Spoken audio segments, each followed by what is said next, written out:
Salve, camaradas! O tema do vídeo de hoje no canal é Greg News atacou o Brasil 247?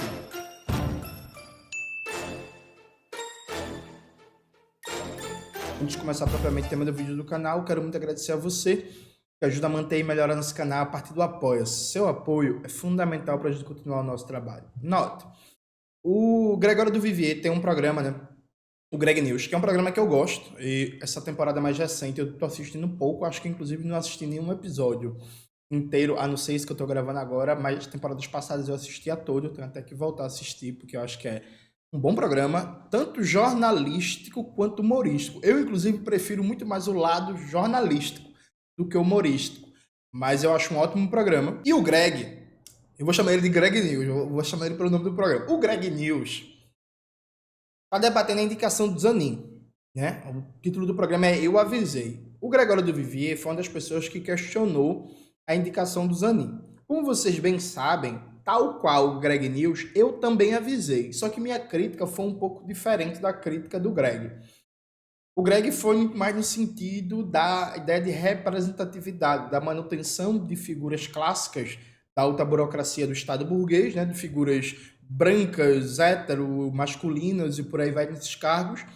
E eu fiz muito mais um questionamento de que ninguém sabia o compromisso do Zanin. E aí, veja, gente, o que eu questionei se mostrou correto, viu? Ninguém sabia o que o Zanin defendia em termos de soberania nacional, de direitos trabalhistas, direitos dos povos indígenas e quilombolas, violência policial, encarceramento em massa. Ninguém sabia nada. Criaram uma mitologia, criaram um mito, um negócio escroto, bizarro, que é assim.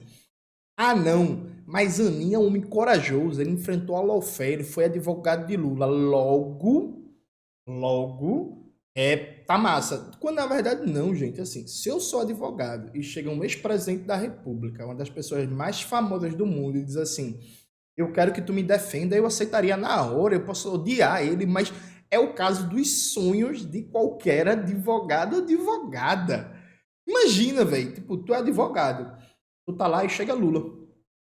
Lula, pô, duas vezes ex-presidente do Brasil, uma das figuras mais conhecidas do mundo, uma das figuras mais importantes da história brasileira. Quem é que vai recusar isso? Não importa se eu odiasse Lula ou não, se eu fosse conservador ou não, faço história não. Ninguém, nenhum advogado no bom juízo, o perfeito, assim, recusaria isso, tá ligado? É o tipo de caso irrecusável, sabe? Tipo, é isso. Mas transformaram isso em prova de compromisso ideológico. E todo mundo sabia nos ciclos menores que Zanin era conservador.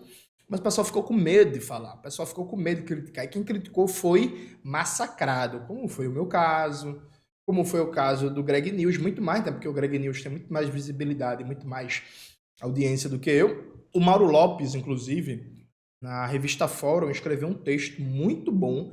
O Mauro Lopes, ele fala que ele ficou constrangido de escrever uma matéria de tal, porque ninguém queria dar declaração dizendo que o Zanin era conservador, ninguém queria confrontar isso, dado o clima de asfixia que rolou no tema. Aí o Zanin foi escolhido para o STF, saiu dando uma série de votações bizarras, não votou a favor do marco temporal, mas tem uma malícia aí que Zanin, no voto dele, defendeu a indenização de latifundiários que invadissem terras indígenas, pouca gente se ligou nisso. Então o voto de Zanin é, ó, sou contra o marco temporal, mas quem invadiu terras indígenas e tal para ser tirado tem que ser indenizado. Então assim, o voto do cara continuou sendo um voto conservador, não foi um voto reacionário, mas continuou sendo um voto conservador. Aí o Greg News foi gravar um vídeo para debater essa situação, tentando influenciar inclusive a próxima escolha de Lula para o STF. E no programa, o Greg News citou o Brasil 247 e o Leonardo Atush. O Leonardo Atush é um cara que eu já conversei muito. Tem um zap dele, a gente já trocou ideia, já fui várias vezes pro Brasil 247, já tive programa no Brasil 247. Ultimamente, depois que Lula foi governo, eu ando menos frequente no Brasil 247, mas acho que ainda tem um espaço lá. Quando rolou a crise do PCB, inclusive, o Atush me chamou para dar entrevista, eu falei que não era o momento agora e tal. É um cara que eu gosto, eu tenho uma relação pessoal, nada na nossa relação que ele tenha feito desabone, assim. Eu não tenho o que falar do Atush pessoalmente. Evidentemente, tenho discordâncias políticas com o Atush e tal, mas sou grato a todo o espaço que eu já tive no Brasil 247. né, e que posso ter no futuro. Mas dito isso, vamos ver aqui algumas reações a essa questão, né? Vamos abrir. Antes da gente entrar na fala do Greg News, eu acho importante, gente, ver algumas coisas aqui. Vamos lá. Primeiro, o Atush fala isso aqui. No Greg News de hoje, Gregório do Vivier atacou os ministros Cristiano Zanin, do STF, Jorge Messias, da AGU, Bruno Dantas, do TCU, assim como o Brasil 247. No fim, lançou um site para pressionar Lula a indicar uma mulher negra para o STF. Veja, a postagem do Atush não tem lá muitos problemas, né? A não ser o fato de que Atush fala que atacou. Tipo assim, o Greg News atacou o Zanin. Ele atacou ou fez críticas, assim. Vocês vão assistir o programa, eu não vou reagir ao programa inteiro, que é muito longo, tem meia hora. Mas assim, não foi ataque ao Zanin, né? Assim, foi críticas ao Zanin. E críticas corretas, né? Críticas corretas. Inclusive ao Brasil 247. E aí, veja, Tuxa, a crítica ao Brasil 247 foi correta. E foi bem rápida, inclusive, nem foi elemento tão central. E eu vou só reagir a um ponto central dessa crítica, como eu já disse. Não vou reagir ao vídeo todo, vocês assistam. Só que aí, gente, vem algo mais preocupante, que é a manifestação do Joaquim de Carvalho. Essa sim é bizarra e reacionária. A turma das jornadas de junho não dá tréguas. Então, assim, colocou o Greg News no arquétipo, né? O Greg News é a turma da jornada de junho. Ô Joaquim, a presidenta Dilma Rousseff escreveu o prólogo para o livro Junho de 2003, A Rebelião Fantasma da Boitempo. A presidenta Dilma não tem uma interpretação reacionária de que a jornada de junho foi só uma guerra híbrida do imperialismo, defende inclusive que aquilo ali foi o deslance de um sentimento antissistêmico que a gente poderia disputar e que a gente perdeu. O presidente Dilma tem uma interpretação da jornada de junho e de seu sentido estendido no tempo com uma disputa aberta que poderia ter sido capturada pela direita e pela esquerda. Aí a Dilma é parte da turma da jornada de junho, a Dilma Rousseff foi, é isso mesmo, né? Tá disponível na internet o prólogo da Dilma Rousseff para esse livro. Eu vou colocar aqui na tela. Coloca na tela, Maxwell, por favor. Eu quero saber se a Dilma Rousseff é parte da turma da jornada de junho. É muito fácil fazer essa caricatura, mas vamos lá. Lula deve ficar longe daqueles que colocam a pauta identitária acima dos interesses de classe. A direita os ama. Veja, o Zanin deu 2 votos que são abertamente racistas. Ele foi contra o STF julgar uma ação que denunciava violência policial contra o Guarani e Caiová, dizendo que isso não era competência do STF no momento de aprofundamento de violência, de ofensiva contra os povos indígenas. E ele foi contra o julgamento do STF na questão da maconha, que quer delimitar a quantidade mínima para ser usuário e traficante. O Brasil tem mais de 800 mil presos, a maioria pretos, pobres e favelados. A maioria desses presos derivados de uma legislação sobre drogas aprovada no governo Lula em 2006, a nova lei de drogas, e o encarceramento em massa no Brasil está intrinsecamente ligado à guerra às drogas. É uma máquina de matar e de prender preto. Aí quer dizer que criticar o proibicionismo, a guerra às drogas, o encarceramento em massa, o Zanin, inclusive, no voto dele, o Zanin reconhece que a legislação de drogas atual é uma das principais justificativas para encarcerar em massa pobre, preto e favelado, mas diz que, mesmo assim, não é a favor de descriminalização. Reinaldo Azevedo, que era um conservador reacionário, fez uma crítica duríssima a Zanin, dizendo assim, ó, Zanin, sua fala é racista. O Reinaldo não fala isso diretamente, mas o Reinaldo, o que é que ele faz?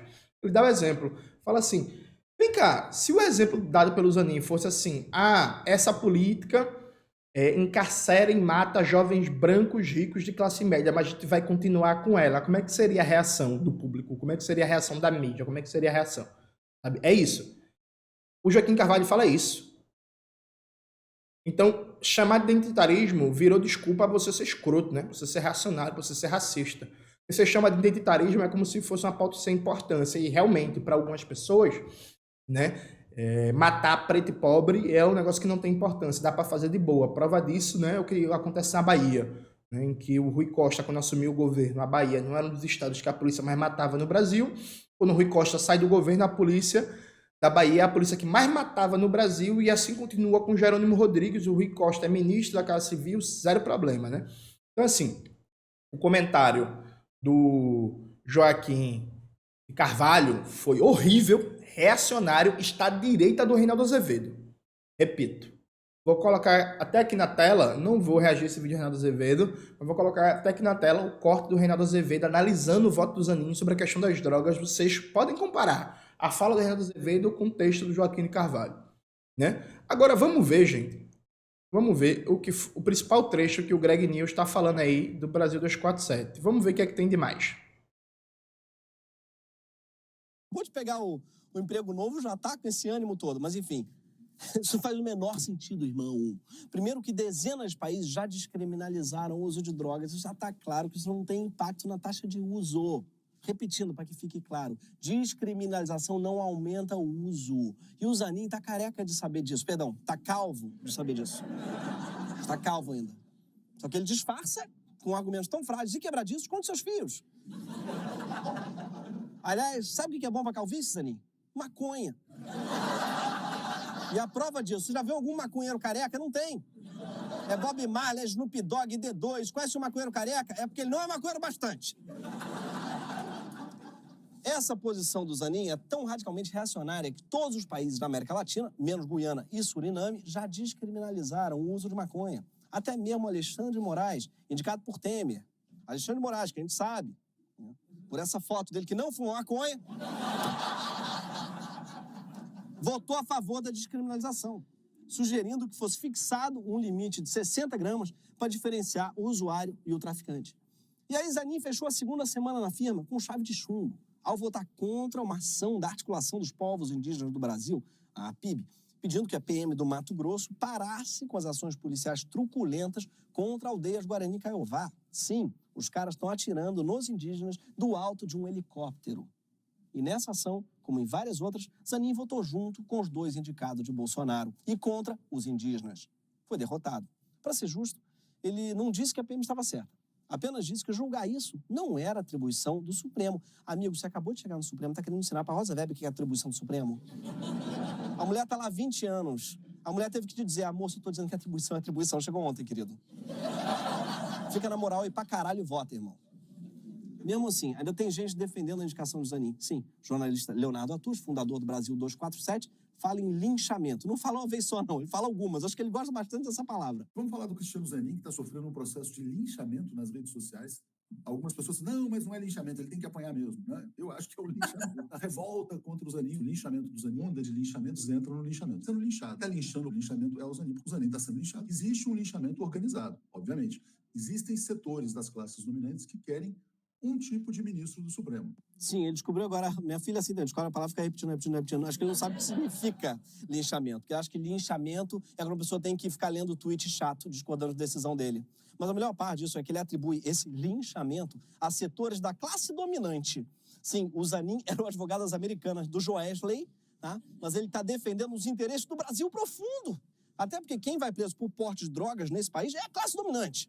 Assim como quem toma tiro da polícia nesse país. A classe dominante desse país, a gente sabe, são os Guarani Caiová. Esse povo vai vir lista da Forbes, é tudo João Guarani Caiová, Jorge Guarani Caiová, só tem Guarani Caiová na Forbes. Quem segue passando pano pro Zanin, em geral, usa algum argumento furado. Gente, foi basicamente isso o ponto central. Então, note. Primeiro, quando explodiu as críticas a Zanin, teve uma ala aí do petismo que veio falar que aquele era um plano para abafar o do Lula nos BRICS. Não, gente, não era um plano. Era só o Zanin não ter votado várias merdas seguidas que isso não tinha acontecido. Ponto 1. Ponto 2. Veja, gente, se criou um clima asfixiante que não se permitia críticas e questionamentos. Quando eu fiz minhas manifestações públicas, escrevi, dei entrevista, lancei vídeo e tal, questionando gente, ninguém sabe o que defende Zanin. O principal argumento foi, mas ele é advogado de Lula, é escolha pessoal de Lula, Lula sabe, Lula entende, confia em Lula. Teve uma moça, que eu não vou citar o nome dela, mas ela chegou no meu post assim, ele foi advogado de Zanin no auge da Lava Jato. Porra, eu também seria, ganhando os honorários milionários que ele ganhou e tendo a fama que ele ganhou. Porque assim, gente, quem é que conhecia Cristiano Zanin antes de Cristiano Zanin ser advogado de Lula, assim, no público no geral? Ninguém, né? O cara ficou famoso. E por isso temos que confiar em Lula. Eu falei, não, por que eu tenho que confiar em Lula? Eu confio nos meus sobrinhos, pô. São crianças, são inocentes. Eu quero saber qual é o fundamento, qual é o argumento, qual é, sabe, o debate político que está aqui colocado. Porque, veja, Lula colocou o advogado pessoal dele no STF. Então, se fosse isso, porra, né? Eu não tenho um argumento republicano formal, que é um crime, é um problema você colocar seu advogado pessoal. Tem um problema não. Por exemplo, se o Silvio Almeida fosse advogado do Lula, a indicação fosse o Silvio, aí seria ótimo. Todo mundo conhece a história do Silvio, os compromissos de vida, o que ele defende, o que ele escreve. Se fosse o Silvio, aí, se, por exemplo, fazendo só uma suposição. Se fosse o Silvio dando esses votos bizarros, aí todo mundo ia se surpreender, porque, porra, o Silvio tem compromisso de vida, né? Ele escreveu muito, ele atuou, ele antes de ser ministro, atuação na Fundação Luiz, no Instituto Luiz Gama. Então, assim, a gente sabe da história de vida do cara, a gente sabe da coerência de vida dele. Então, alguém trair a coerência de vida, aí realmente é pra você ficar surpreso. Mas Zanin, durante a vida inteira, foi conservador. Zanin, inclusive, ganhava dinheiro defendendo empresário. E aí, veja, nada contra você defender empresário, o direito de cada advogado escolher seus clientes. Agora, se você defende empresário e você se sente bem com isso mostra, no mínimo, que não é um problema ideológico para você, né?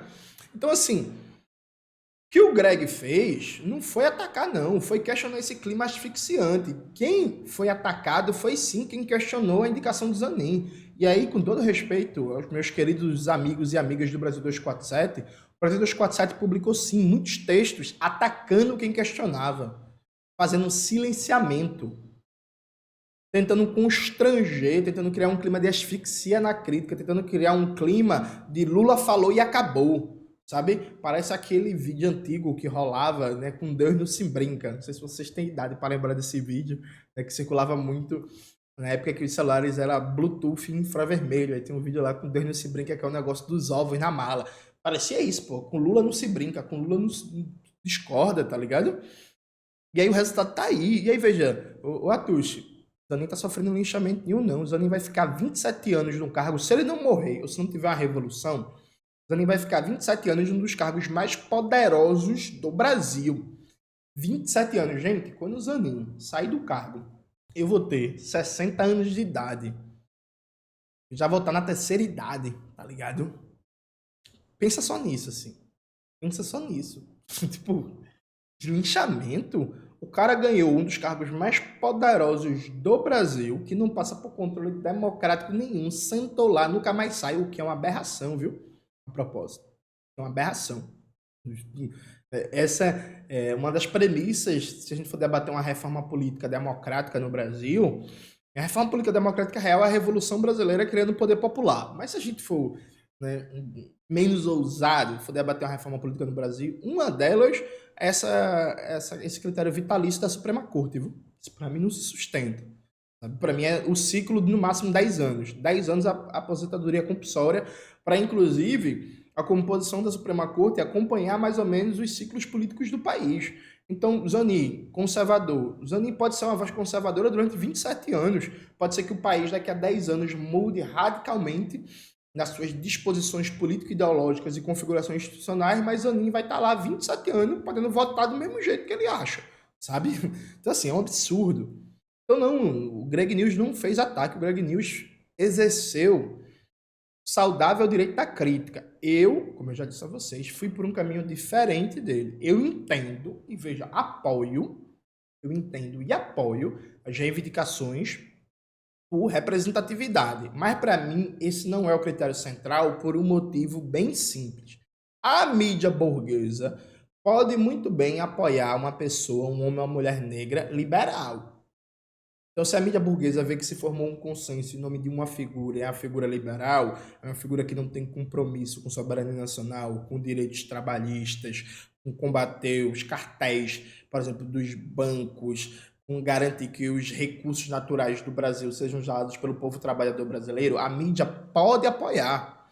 Então, eu acho que a gente tem que estabelecer desde já um critério primeiro de separação, tanto do campo liberal quanto do campo conservador. Esse critério primeiro é colocar o histórico de vida, o compromisso de vida das pessoas. Então, essa pessoa tem que compromissos de vida? O que é que ela pensa sobre povos indígenas, sobre Petrobras, sobre direitos trabalhistas, sobre reforma agrária, sobre política fiscal, sobre operações policiais nas favelas, sobre encarceramento em massa, sobre guerra às drogas, sobre soberania brasileira da Amazônia e por aí vai.